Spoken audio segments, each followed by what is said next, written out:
Alhamdulillah Alhamdulillahillazi nahmaduhu wa nasta'inuhu wa nastaghfiruh wa na'udzu billahi min syururi anfusina wa sayyi'ati a'malina may yahdihillahu fala mudilla lahu wa may yudlilhu fala hadiya lahu.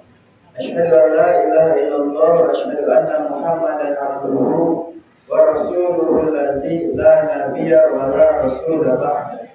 Shalli wa sallim wa barik ala sayyidina Muhammad wa ala alihi wa sahbihi ajma'in. Qala Allah ta'ala fi Qur'anil Karim, a'udzu billahi minasy syaithanir rajim. Bismillahirrahmanirrahim. Ya ayyuhalladzina amanu ittaqullaha haqqa tuqatih wa la tamutunna illa wa antum muslimun. Wa qala aidan, a'udzu billahi minasy syaithanir rajim. Ya ayyuhan nasu ubudu rabbakum alladzi khalaqakum walladzina min qablikum la'allakum tattaqun. Al-ayat sadaqallahul azim. Ya ibadallah, ittaqullah musikum wa nafsi bittaqullah wa qad fazal fawzan azima. Hadirin sidang Jumat yang dirahmati oleh Allah Subhanahu wa taala, marilah sama-sama kita awali di hari yang mulia ini, Sayyidul Ayyam, yaitu rajanya para hari. Di hari Jumat ini mari kita awali aktivitas ibadah Jumat kita dengan sama-sama bersyukur kepada Allah Subhanahu wa taala yang telah memberikan kepada kita nikmat yang banyak, yang mungkin kita sering zalim terhadap nikmat itu dengan tidak mensyukurinya. Satu, kita sering melupakannya. Yang kedua, kita sering tidak memaksimalkan nikmat-nikmat yang Allah berikan kepada kita, fasilitas yang Allah berikan kepada kita tidak sesuai dengan apa yang diinginkan oleh Allah Subhanahu wa taala. Nikmat umur yang panjang tapi tidak diisi dengan maksiat. Nikmat harta tapi tidak dipakai untuk di jalan Allah Subhanahu wa taala. Itulah salah satu bentuk ketidaksyukuran kita. Jadi menurut para ulama, syukur itu bukan hanya mengucapkan alhamdulillah saja, tapi maka syukur adalah memaksimalkan setiap yang Allah berikan kepada kita berupa apapun, baik harta, waktu, tenaga, kesehatan, umur dan lain sebagainya, sesuai dengan apa yang Allah inginkan. Nikmat-nikmat dari Allah Subhanahu wa taala, terutama nikmat yang paling besar yaitu nikmat hidayah iman, hidayah Islam.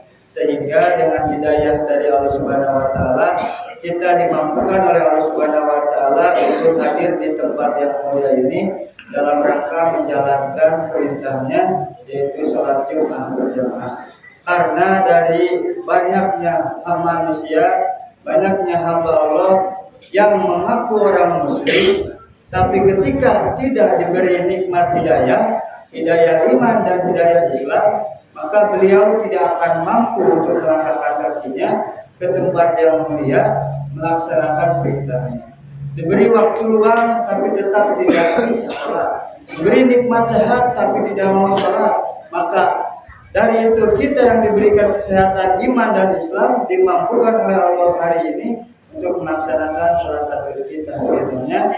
Semoga nikmat iman dan nikmat Islam itu senantiasa Allah jaga pada diri kita dan senantiasa ditambah oleh Allah Subhanahu wa taala dan keimanan dan ketakwaan kita. Amin ya rabbal alamin.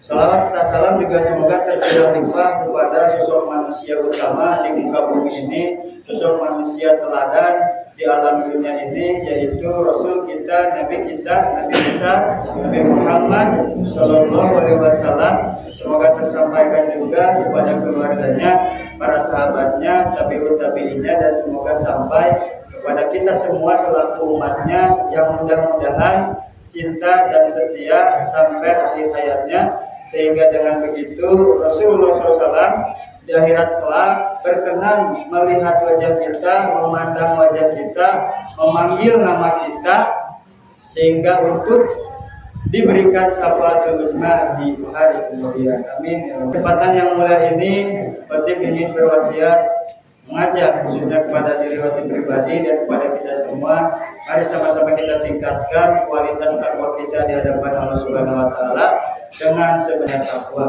dengan cara melaksanakan setiap yang Allah perintahkan kepada kita dan meninggalkan seluruhnya yang Allah larang kepada kita. Walaupun yang diperintahkan oleh Allah itu berat, walaupun yang dilarang oleh Allah itu berat untuk kita tinggalkan, maka tinggalkanlah. Itulah takwa. Jadi jamaah sidang Jumat rahimakumullah, karena hanya dengan takwa kita akan mendapatkan kedudukan yang spesial di hadapan Allah Subhanahu wa taala, kedudukan yang mulia di hadapan Allah Subhanahu wa taala, dan hanya dengan takwalah kita akan bisa menjalani kehidupan ini dengan selamat dan bahagia di dunia maupun di akhirat. Kata Allah Subhanahu wa taala, "Inna akramakum indallahi atqakum." Wahai hamba-hambaku semuanya di hadapanku itu semuanya sama. Yang membedakan di hadapanku kata Allah adalah atqakum, siapa yang paling bertakwa. Dan kata Allah juga dalam Quran dikatakan, "Wattaqullah la'allakum tuflihun." Wahai hamba-hambaku bertakwalah kepadaku, kepada Allah Subhanahu wa taala, la'allakum tuflihun, maka kamu akan mendapatkan kebahagiaan. Hadirin sidang Jumat rahimakumullah. Berbicara soal takwa, maka kita akan banyak berbicara soal kesadaran. Karena mau seribuan kali pun ketika setiap khotib di setiap masjid di setiap hari Jumat mewasiatkan takwa, tapi ketika kita tidak sadar esensi takwa dan nilai-nilai di dalamnya, tidak akan mungkin kita bisa meningkatkan takwa. Apalagi ketika kita tidak paham dan tahu tentang apa itu takwa. Maka dari itu di kesempatan ini minimalnya ada 3 kesadaran yang bisa meningkatkan setiap hamba kepada ketakwaan. Yang pertama, setiap diri kita agar bisa meningkatkan ketakwaan harus memiliki kesadaran. Kesadaran yang pertama adalah kesadaran bahwa kehidupan kita, hidupnya kita di alam dunia ini tidak ujug-ujug. Alias hidupnya kita di alam dunia ini dalam skenario dan rencana Allah Subhanahu wa taala. Apa maksudnya? Maka kesadaran dalam kehidupan ini Allah memiliki maksud kepada kita semua yang diberikan kesempatan hidup. Maksudnya dalam Quran disebutkan surat Az-Zariyat ayat 56. Para ulama sepakat maksud Allah menciptakan kita, menghadirkan kita di alam dunia adalah untuk ibadah. A'udzubillahi minasyaitonirrajim. Wa ma khalaqtul jinna wal insa illa liya'budun. Dan tidaklah aku menciptakan jin dan manusia melainkan agar jin dan manusia itu semuanya beribadah kepadaku. Jamaah sidang Jumat rahimakumullah. Maka maksud Allah menciptakan kita adalah agar kita bisa beribadah kepada Allah Subhanahu wa taala, tunduk dan patuh dalam menjalani kehidupan kepada Allah Subhanahu wa taala sepanjang hidup.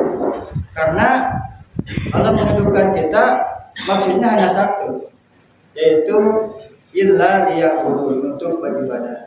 Maka sangat aneh dan heran ketika ada manusia hamba Allah yang tidak ibadah. Karena bukan hanya manusia yang diperintahkan oleh ibadah, bukan hanya manusia yang bisa beribadah kepada Allah, tapi jin juga oleh Allah Subhanahu wa taala disuruh untuk beribadah, untuk mengabdi kepada Allah Subhanahu wa taala.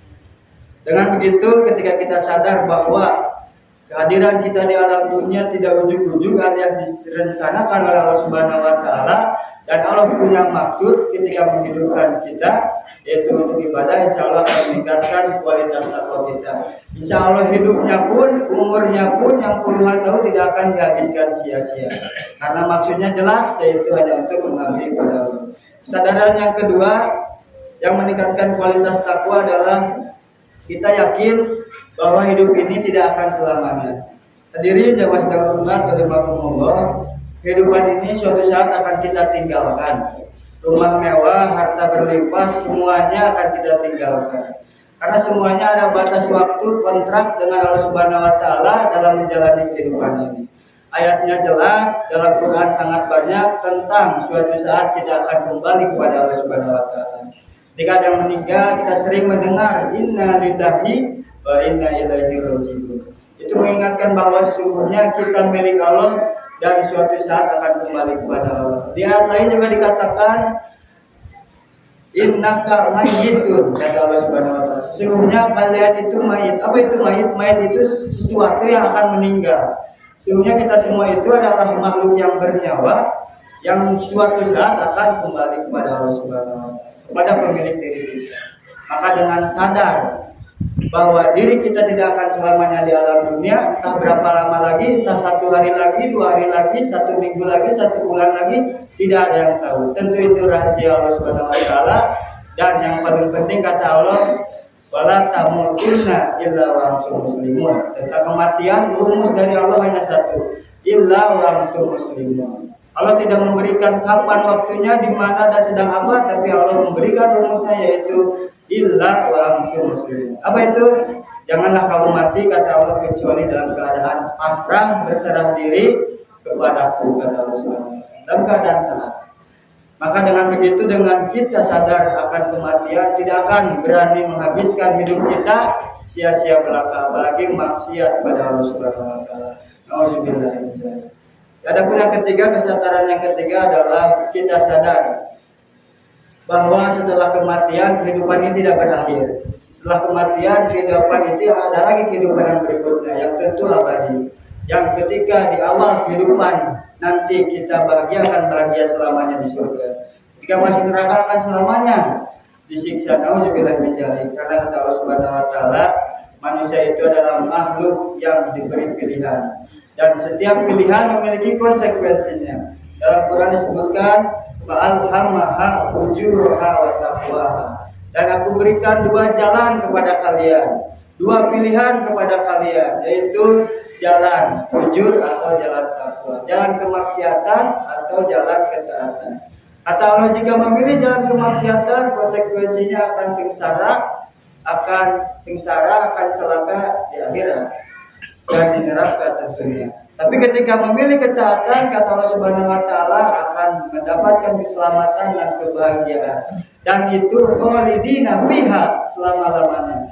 Nauzubillah min dzalik. Maka dari itu ketika kita sadar, tidak akan mungkin melewatkan waktu-waktu di kehidupan kita dengan bermaksiat. Karena ujungnya kita akan sengsara selama-lamanya. Mungkin hidup yang lama di dunia hanya 60, 30, 70. Tapi kalau di akhirat selama-lamanya. Nauzubillah min dzalik. Hadirin sidang Jumat rahimakumullah. Dengan memiliki 3 kesadaran tadi, insya Allah akan meningkatkan kualitas takwa kita di hadapan Allah. Insya Allah akan membuat diri kita berhati-hati. Karena salah satu makna takwa adalah berhati-hati. Berhati-hati dalam rangka menjalani kehidupan ini, melewati waktu demi waktu yang kita jalani. Karena ujungnya kita akan kembali dan ujungnya kita akan dipertanggungjawabkan. Wa may ya'mal mithqala dzarratin khairan yarah wa may ya'mal mithqala dzarratin syarran yarah. Sekecil apapun, kata Allah, kebaikan yang dilakukan oleh hambaku, maka akan mendapatkan balasannya walaupun kebaikannya kecil. Dan kata Allah, sekecil apapun keburukan, kejahatan, kemaksiatan yang dilakukan oleh hambaku, maka akan mendapatkan balasannya. Maka sekali lagi, mari sama-sama kita introspeksi diri. Sama-sama mulai hari ini kita lebih hati-hati lagi dalam menjalani kehidupan, agar Allah Subhanahu wa taala meridhoi setiap langkah kita, dan agar kita pulang kepada Allah Subhanahu wa taala dalam keadaan tersenyum bahagia. Amin ya rabbal alamin. Barakallahu fiikum.